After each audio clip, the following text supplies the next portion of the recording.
আমি content creator হিসেবে একদম লজ্জিত।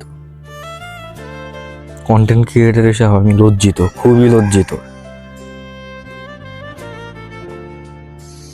এই অনলাইনে ঢোকা যাচ্ছে না, আমরা লজ্জিত, আমাদের লজ্জা শরম নাই।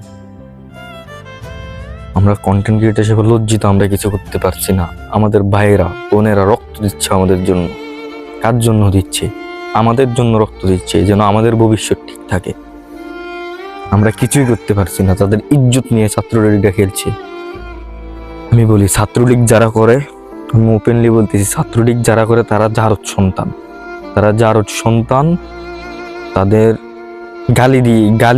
গালির অপমান হয়। তাদের জন্য এক বুক ঘৃণা। বাংলাদেশটাকে পুরা, এই দেশ নিয়ে আমরা গর্বিত করার কথা, আর এই দেশটাকে আমি ঘৃণার চোখে দেখতেছি। আমি লজ্জিত একজন কন্টেন্ট ক্রিয়েটর হিসেবে, কিছু করতে পারছি না। আমি ছোট কন্টেন্ট ক্রিয়েটর, বড় কন্টেন্ট ক্রিয়েটরকে উদ্দেশ্য করে বলতেছি, যারা বড় কন্টেন্ট ক্রিয়েটর আছেন তাদের উদ্দেশ্যে বলতেছি, আপনারা আরো বড় লজ্জিত। আপনাদের কন্টেন্ট ক্রিয়েট করার কোনো অধিকার নাই আমি মনে করি।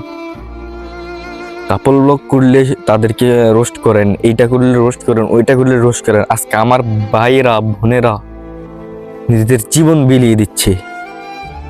কই তাদের নিয়ে কয়টা কথা বলতেছেন আপনারা?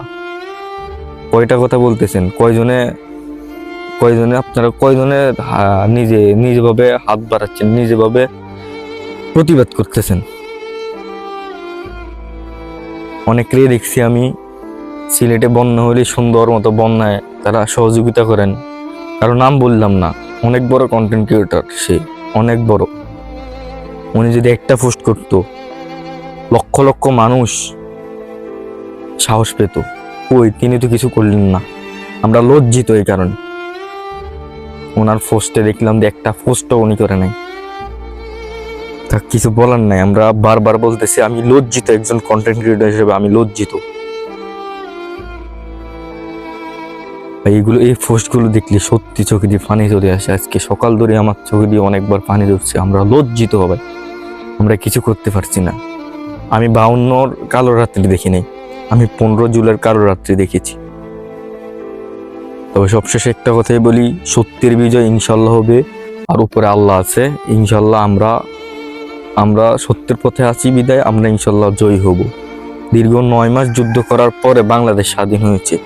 ইনশাল্লাহ আমরাও দরকার হলে রক্ত দিয়ে হলে, রক্ত যখন দিয়েছি রক্ত আরো দেব, এই স্লোগান নিয়ে আমরা এগিয়ে যাব। তবে শেষে একটা কথাই আবারও বলি, আমরা লজ্জিত। আমরা যারা জীবন পিলিয়ে দিয়েছেন আমাদের জন্য, তাদেরকে বলতেছি, আপনারা পারলে আমাদেরকে ক্ষমা করে দিবেন। তবে আমরা লজ্জিত।